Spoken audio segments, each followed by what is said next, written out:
¿Te preocupas por tu familia? Entonces, ¿por qué darles solo huevos ordinarios cuando pueden disfrutar de lo mejor? Eggland's Best, los únicos huevos con ese delicioso sabor fresco de granja, además de la mejor nutrición, como 6 veces más vitamina D, 10 veces más vitamina E y 25% menos de grasa saturada que los huevos regulares, además de muchos otros nutrientes importantes. Así que, dales los mejores huevos. Eggland's Best, mejor sabor, mejor nutrición, mejores huevos.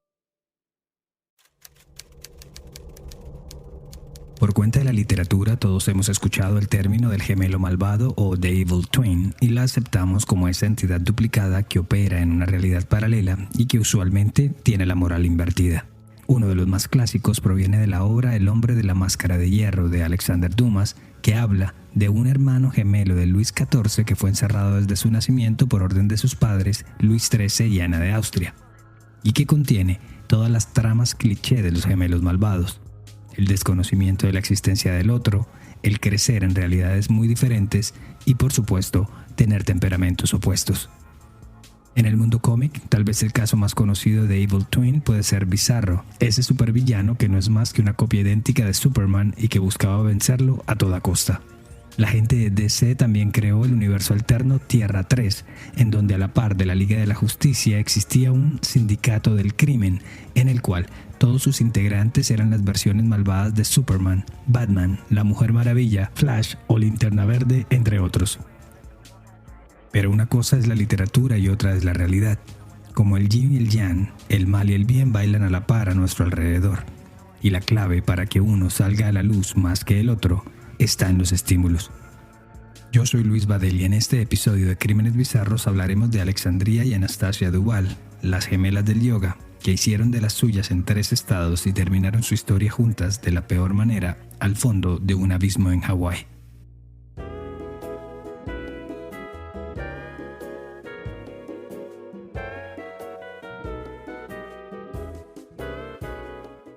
Si hay una palabra con la que inmediatamente se piensa en Hawái es aloha, esa expresión cariñosa de saludar y despedir, pero que también representa una forma de vida, una en la que solo se transmite buen rollito, unidad y armonía.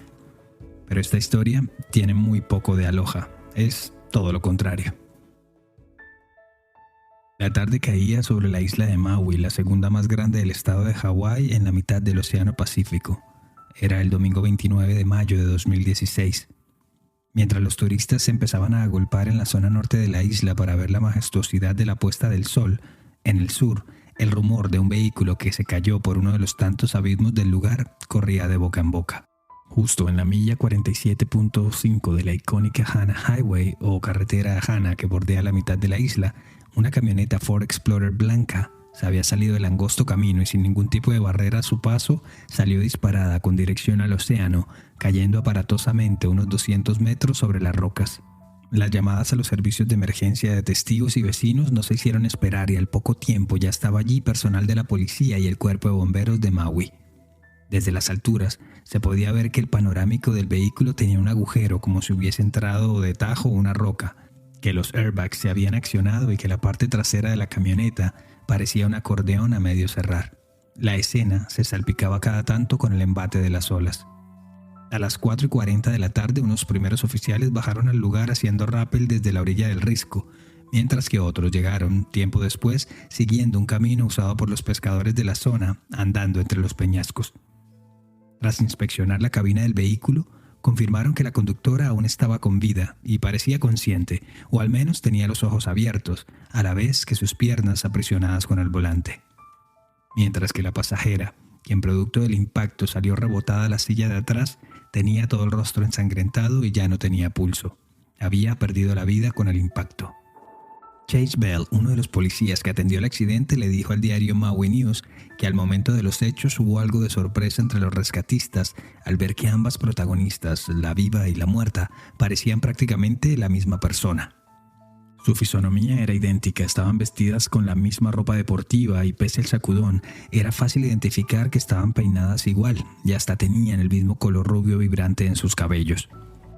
Pero lo que realmente les sorprendió fue el silencio de la escena. Usualmente luego de este tipo de incidentes hay gritos, quejidos o lamentos, sobre todo cuando ya se sabe que alguien ha fallecido, pero al fondo del risco de la milla 47 reinaba el silencio y todas las preguntas dirigidas a la sobreviviente se quedaban sin respuestas. Así pues, mientras los policías acordonaban la zona y salían en busca de testigos, un helicóptero del cuerpo de bomberos local apareció en el cielo azul para llevarse a la mujer sobreviviente al centro médico Maui Memorial. El silencio se prolongó incluso hasta la sala de emergencia del hospital. Luego de atenderle la fractura en un brazo y revisar que no tenía más que magulladuras propias del golpe, el investigador Justin Maliola trató de hablar con la mujer. Ante el mutismo de su interlocutora, Maliola le confirmó que la otra pasajera, quien parecía ser su hermana gemela, había muerto. Su primera reacción fue un poco histérica. Recuerdo que abrió muchísimo sus ojos y nos miraba fijamente. Había algo de negación en la mirada, como que no podía creer lo que estaba escuchando, dijo después el oficial. Sin embargo, nunca les dijo su nombre ni el de su hermana. De vuelta al lugar del accidente, los uniformados ya habían empezado a armar el rompecabezas con la ayuda de los moradores del lugar. A eso de las 3 de la tarde, una vecina vio que la camioneta Ford se estacionó al frente de su casa, a un costado de la avenida, y vio a 2 mujeres que estaban hablando a los gritos. Las ventanas estaban cerradas, pero podía ver cómo agitaban las manos vehementemente como si estuvieran en el clímax de una discusión. Lawrence Lau, otro testigo, se las encontró de frente cuando manejaba en dirección norte y la Ford estaba casi que atravesada sobre la vía. El hombre manejaba una van y transportaba a un grupo de Boy Scouts que regresaba luego de un día de actividades, quienes se percataron de todo lo sucedido. Según él, desde la van se podían ver los brazos agitados y las manos jalando pelo de un lado y del otro y las cabezas sacudiéndose a la par de los jalonazos. En un momento de furia, ella encendió las estacionarias y escuchamos cómo aceleró el carro hasta el fondo. Salió a unas 40 millas por hora y es entonces cuando uno de los chicos que iba en la van grita: «Se cayeron por el precipicio», le dijo Lau al canal ABC. Según recogió el Maui News, Joseph Talefo, uno de los Boy Scouts que presenció los hechos, agregó que la camioneta arrancó a toda velocidad sobre la recta del camino y de pronto dio un timonazo y siguió derecho, en caída libre. A primera instancia todo estaba muy confuso para haber sido considerado como un simple accidente. Entonces la investigación se dividió en 2 vertientes. Una, tratar de identificar quiénes eran las 2 hermanas en cuestión, y 2, qué había pasado al interior del vehículo, y para ambas la respuesta parecía estar en la Ford Explorer. Al revisar la patente, la placa de la camioneta, descubrieron que no estaba a nombre de ninguna mujer, sino de un tal Lonnie Dickerson, y que tenía como dirección de su casa un lujoso condominio en la localidad de Haiku, a unos 50 kilómetros de distancia, justamente donde arranca la misma carretera a Hana. Pues hasta allá se dirigieron los uniformados en busca de respuestas, y en aras de identificar a la sobreviviente, el detective Maliola convenció a Dickerson para que lo acompañara al hospital. Y una vez en el centro médico, el hombre identificó con certeza a la mujer, Alexandria Duval, de 37 años y oriunda del estado de Nueva York, quien para entonces era su novia. También, de paso, identificó a la víctima, quien en efecto era la hermana gemela de su novia y que se llamaba Anastasia. Según reportó el oficial de policía, en ese momento en el que Dickerson se encontró con su novia, la mujer tampoco mostró mucha emoción y solo reaccionó cuando lo vio hablando con los policías para gritarle que se callara y que no dijera nada más. Además, las cosas se le estaban empezando a complicar, ya que estudios toxicológicos indicaron que la mujer estaba conduciendo con casi 3 veces más el nivel de alcohol permitido en la sangre. Entretanto, en los talleres de la policía de Maui, especialistas revisaban el módulo de control del vehículo, algo así como la caja negra de los aviones, en donde quedan registrados todos y cada uno de los sistemas de funcionamiento del coche, desde la temperatura del aire acondicionado, si la radio estaba encendida o incluso si alguien no tenía puesto un cinturón de seguridad. Dicho módulo ratificaría la versión de algunos de los testigos. Emlyn Higa, el fiscal adjunto de Maui, dio algunos detalles claves de la caja negra. In the 1.5 seconds before the first impact, the accelerator was floored. It was at 100%. The steering wheel was turned 288 degrees to the left. 1,5 segundos antes del impacto, el conductor del vehículo apretó el acelerador a un fondo al 100% de capacidad, mientras que el manubrio estaba girado 288 grados hacia la izquierda, es decir, con dirección al precipicio. Y en el caso en el que se confiara más en un ser humano que en una máquina, días después del incidente, el sargento de la policía de Maui, Lawrence Beecraft, especialista en accidentes de tránsito, diagramó lo que pasó en ese tramo de la carretera, que por cierto, aunque era de asfalto, no estaba perfectamente pavimentado. Se podía ver que había marcas de derrape en el suelo. En vez de encontrar una frenada, hay señales que indican que el auto dio un viraje muy rápido, una curva pronunciada hacia el océano, y 2, que hubo una aceleración, ya que había marcas de llantas patinando en el camino, le dijo el investigador al programa True Crime Daily. Y además que, de vuelta a los datos de la caja negra, la conductora giró el volante hasta su máxima capacidad, los 288 grados que mencionamos anteriormente.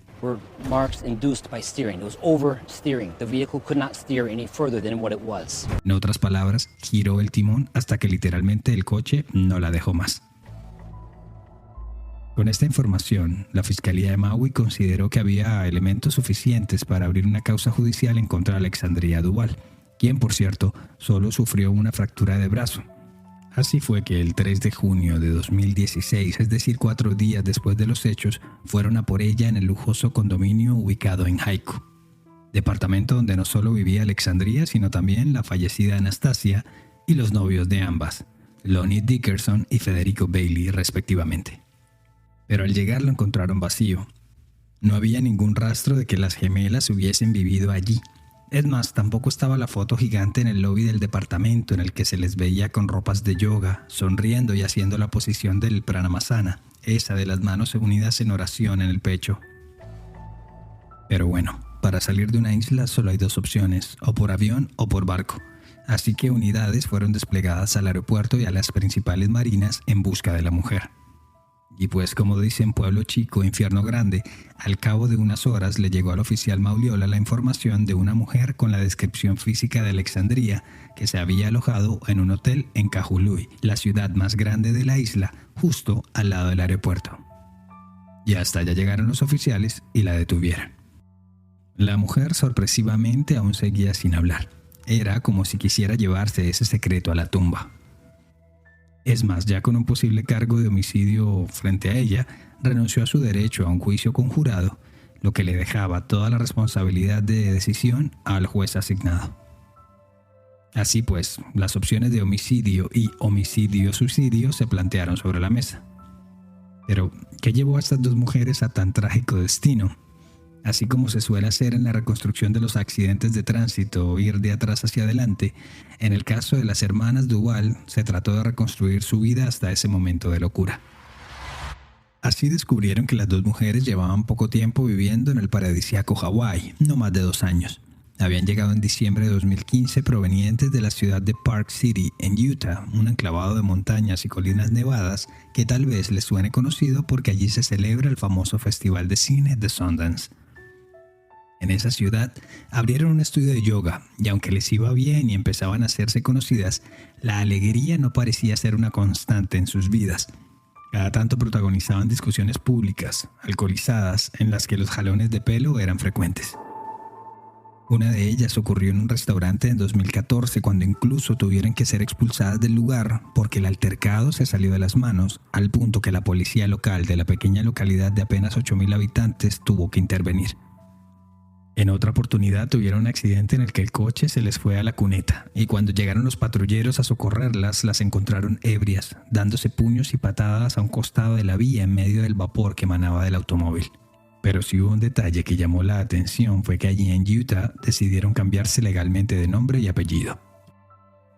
Así las cosas, Allison se convirtió en Alexandria y Anne en Anastasia, y su apellido pasó a ser Duval en vez de Darrow. Era como si quisieran borrar su pasado y volver a empezar. Así que una vez terminado el rastro de las Duval y ya con las identidades originales en la mano, el rastro de los investigadores llegó hasta West Palm Beach, en el sur de Florida, donde las gemelas Darrow aún las recordaban como las Yoga Twins, las gemelas del yoga. A ver, eran dos mujeres llamativas, atractivas y con unas personalidades que atraían a todos por igual. Mientras que Anne era dulce y carismática, Allison era entradora, un ciclón imparable. Los hombres las encontraban fascinantes y las mujeres querían ser sus amigas. Así que aprovechando ese charm, ese encanto natural, grabaron un DVD de yoga que fue un éxito local, lo que les permitió abrir un pequeño estudio de yoga llamado Twin Yoga Power. Y como si de un saludo al sol se tratara, fue una bocanada de aire fresco. Aunque no estaba en la mejor parte de la ciudad, fue un éxito inmediato. Así pues, decidieron abrir otro estudio, un poco más grande, más exclusivo si se quiere, y en un punto de la ciudad más acorde a sus ambiciones.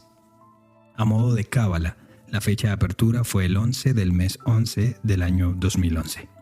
Y era el único estudio que hasta entonces ofrecía Ashtanga Yoga, una modalidad más especializada de la milenaria práctica. Y como la fama les precedía, esta segunda locación también fue un éxito. Pero como suele pasar si no se tiene la asesoría indicada, a la par de un éxito desmesurado también suelen llegar las tentaciones, los excesos y los errores. Así fue que les llegó la posibilidad de grabar un reality show sobre sus vidas y su estudio, y que les prometía una interesante cifra de dinero para cada uno. Con semejantes planes se volvieron asiduas visitantes a las tiendas de lujo ubicadas en el sector de Worth Avenue, conducían un par de Porsches deportivos idénticos, cenaban en los mejores restaurantes y asistían a las fiestas de la alta sociedad local, en un derroche de gastos que para las dos chicas nacidas 31 años atrás en una humilde granja en Utica, estado de Nueva York, era simplemente como vivir un cuento de hadas. Lo único malo era que el reality show nada que arrancaba. El número de clientes del estudio no iba en aumento y su excéntrico estilo de vida requería mucho más dinero en el que realmente tenían. Así que se fue apilando una deuda importante. Con los problemas económicos llegaron también un consumo de alcohol desproporcionado, más peleas en público, la cancelación definitiva del proyecto televisivo y hasta su aparición recurrente en un programa de chismes muy conocido en la televisión local que las llamó burlonamente las terribles gemelas del yoga. El respeto y el lugar que se habían ganado se iba perdiendo poco a poco al punto que en su leal saber y entender no les quedó otro camino más que huir y desaparecer para siempre, dejando muchas cuentas sin pagar, así como los salarios de sus empleados de los dos estudios. En un último intento de conseguir algo de dinero, pusieron a la venta cientos de cupones a través de la página web Groupon, que obviamente se vendieron como arroz, pero ellas nunca reconocieron. Así fue que en 2014 las dos gemelas se declararon en bancarrota, aterrizaron en Utah, se cambiaron el nombre e intentaron reconstruir su vida con los resultados que ya comentamos anteriormente. Su relación también estaba en un punto de inflexión. Así como se amaban, se odiaban intensamente. Por momentos parecía que no podían vivir juntas, pero tampoco separadas. Era una simbiosis potente, volátil, que pasaba de 0 a 100 en segundos y que sacaba lo mejor, pero también lo peor de ellas. Pero eso no era algo nuevo. Desde muy chicas, su vida, su convivencia había sido así. Stacy Gruska, una amiga de la familia y quien fue su niñera cuando eran bebés, lo recordó de la siguiente manera para el canal Oxygen. Thinking back to their childhood, it had to have been the childhood trauma. The mother being tragically removed from their life, they have to grow up without their mom. Tenemos que ir un poco atrás cuando eran niñas. Tuvo que haber sido un trauma desde su infancia. El hecho de haber vivido sin su madre, a la que perdieron trágicamente cuando apenas tenían 5 años, tuvo que haber sido muy difícil. Crecer sin ese acompañamiento, sin ese amor, sin duda les afectó negativamente para el resto de la vida. Y aunque tenían a su padre y a una hermana mayor, ese doloroso hecho hizo que las gemelas se compenetraran y se apoyaran la una en la otra un poco más de lo normal. De vuelta al 2016 en las Cortes de Maui, la parte acusatoria hizo lo suyo y presentó todos los testimonios y pruebas que ya hemos relatado, mientras que la defensa se encargó de demostrar que todo no había sido más que un terrible accidente, donde una mujer había perdido no solo a su hermana gemela, sino también a su mejor amiga, a su socia y casi que literalmente a su otra mitad. Como suele suceder en este tipo de casos sin jurados, los veredictos llegan un poco más rápido, y así fue que el juez determinó en octubre de 2016 que la muerte de Anastasia Duval fue producto de un accidente y que Alexandria nunca tuvo la intención de asesinar a su hermana. Así pues, ya siendo una mujer libre y sin mucho que pensarlo, Alexandria empacó sus maletas y se fue de Hawái para siempre. Al sargento Gordon Sahagún Jr., uno de los investigadores jefe del caso, aún le costaba aceptar la teoría del accidente. It could be, but I still believe it was very intentional. That she definitely drove that vehicle off that cliff to kill both herself and her sister. Podría ser, pero todavía creo que tiene mucho de intencional y que definitivamente ella condujo ese vehículo por ese acantilado para matarse a sí misma y a su hermana. Con Alexandria de vuelta a Nueva York, las autoridades de Maui sintieron que un crimen había quedado impune y decidieron recopilar unas pruebas que realmente comprobaran su teoría o que por lo menos inclinaran un poco la balanza a favor de la víctima. Y en esas tardaron 2 años. Solo hasta 2018 la Fiscalía logró la aprobación para un nuevo juicio de apelación por la muerte de Anastasia Duval. Alexandria fue arrestada de nuevo, esta vez en Albany, estado de Nueva York, y extraditada a Hawái, de donde se había ido con la idea de no volver jamás. Pero la justicia tendría otros planes para ella. En el nuevo juicio, por el estrado pasaron algunos de los testigos de la primera diligencia y otros nuevos con más detalles de lo ocurrido. La chica que iba en la silla del pasajero no paraba de gritar, mientras que la que iba en el puesto del conductor le respondía: llama al psiquiatra, necesito al psiquiatra. Recordó Cecilia Cupau. Federico Bailey, entonces novio de Anastasia, recordó lo que pasó ese día. El plan de la pareja era irse a acampar al sur de la isla, a Kipahulu, pero cuando iban en camino se dieron cuenta que Anastasia tenía la tarjeta de crédito de su hermana. Cuando regresaron a devolvérsela, Alexandria simplemente se subió al vehículo y se les unió al plan. En el lugar del camping todo iba bien hasta que empezaron a consumir vino, y como era costumbre, una cosa llevó a la otra. Entonces iniciaron los gritos y los empujones, y a eso de la 1 de la tarde ambas mujeres se subieron al automóvil y le dijeron a Bailey que las esperara en el parque. Cosa que el hombre hizo sin reproches, pues ya se había dado cuenta que meterse en la mitad de una pelea de las gemelas no tenía mucho sentido y hacía que ambas se volvieran en su contra. La pareja anterior de Anastasia, un taxista llamado Jeffrey Hall, también pasó por el estrado y palabras más, palabras menos, afirmó lo mismo que Bailey.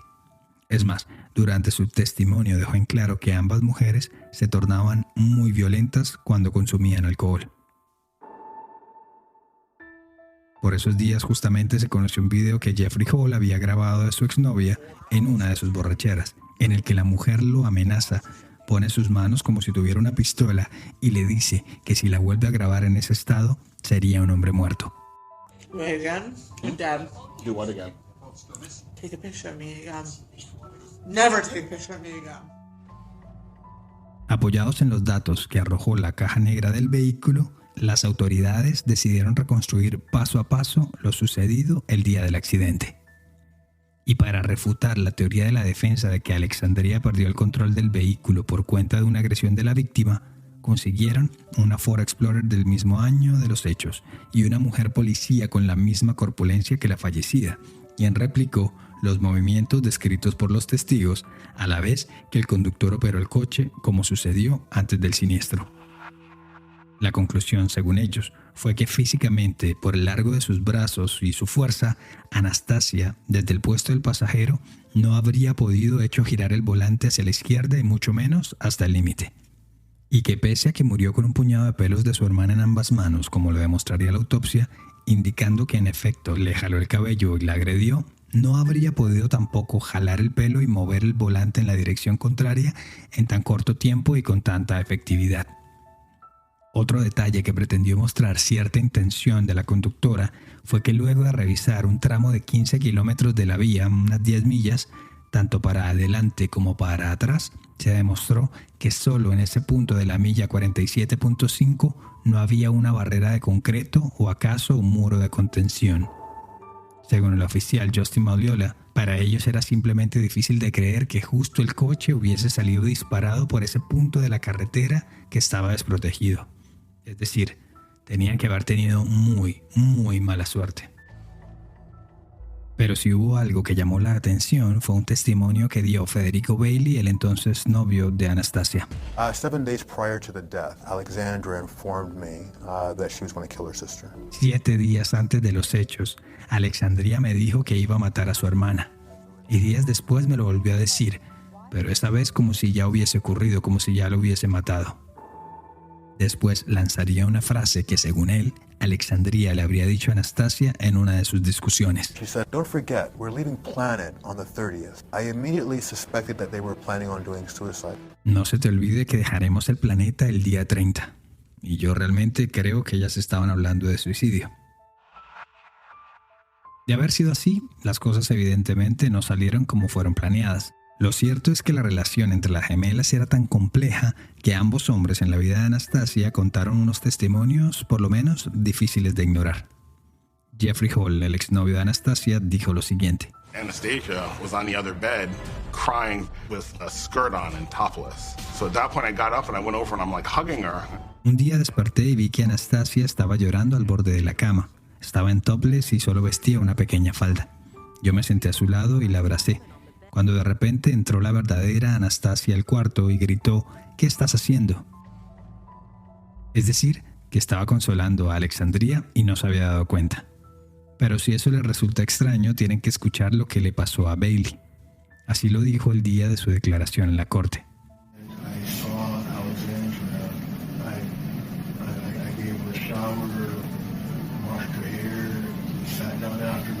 Luego de que Anastasia murió, vi a Alexandria. Le di una ducha, le lavé el pelo y luego nos sentamos. Así como lo oyeron, el novio de la fallecida le dio un baño y le lavó el pelo a su hermana gemela. ¿Bajo qué contexto? Nunca lo dijo, nunca se supo. El mismo juez, según muestra una grabación de ese momento, hizo una cara como preguntándose ¿qué acabo de escuchar?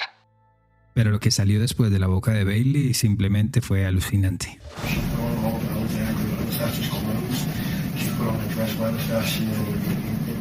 Ella se puso un vestido de Anastasia y empezó a vestirse como ella. A la pregunta de que si la increpó por ponerse la ropa de su hermana fallecida, Bailey respondió elocuentemente.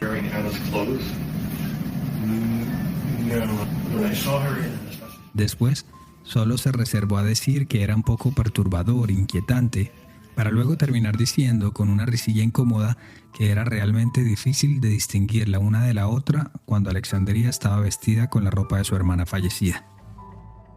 Al igual que la primera vez, Alexandria Duval escogió un juicio sin jurado, y de nuevo sería un juez el que determinaría su suerte. Si ya había pasado una vez, ¿por qué no podría pasarle de nuevo una segunda? Así fue que en febrero de 2018, tras revisar todo el material probatorio, los testimonios y el evidente resultado de sus acciones, el juez segundo del circuito de Maui, Peter Cahill, dictó su veredicto. The defendant lost control of the vehicle and maybe she did input the left turn. She may have done that. La defendida perdió el control de su vehículo y tal vez ella sí dio el giro a la izquierda. Seguramente lo dio, pero todo como resultado de que su hermana le estaba jalando el pelo. La evidencia, el mechón de cabello estaba en la mano de la víctima. Y pasó lo que tenía que pasar. Ella no fue responsable de lo sucedido. Ante el estupor en la corte y el silencio de todos, Alexandria, de 39 años, fue absuelta por segunda vez del cargo de homicidio culposo por la muerte de Anastasia. Ya un segundo fallo es casi imposible de revertir, y aunque muchos no quedaron satisfechos con la no sentencia, ya no había mucho más que hacer al respecto. Hay ocasiones en que por más que tratemos de encontrarle la vuelta a las cosas, simplemente estas son como son. A veces, la justicia actúa de formas misteriosas y lo que pasó en ese instante en la carretera a Hana solo lo sabe una persona, porque la otra se lo llevó consigo al fondo del abismo. Tal vez el hecho de que Alexandria tenga que continuar su vida sin tener a su lado a su mejor amiga, a su alma gemela, a su complemento, sea el castigo suficiente que el destino escogió para ella. O tal vez no. Simplemente no hay villano o villana en esta historia.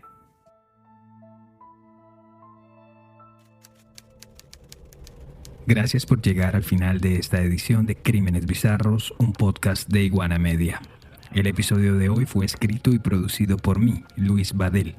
Y ya saben, si quieren proponer un tema o simplemente saludar, lo pueden hacer en @crímenesbizarros en Instagram, Facebook y TikTok. Siempre será bueno saber de ustedes. Nos escuchamos a la próxima. Para mayor información sobre el tema de hoy, visita iguanamedia.net.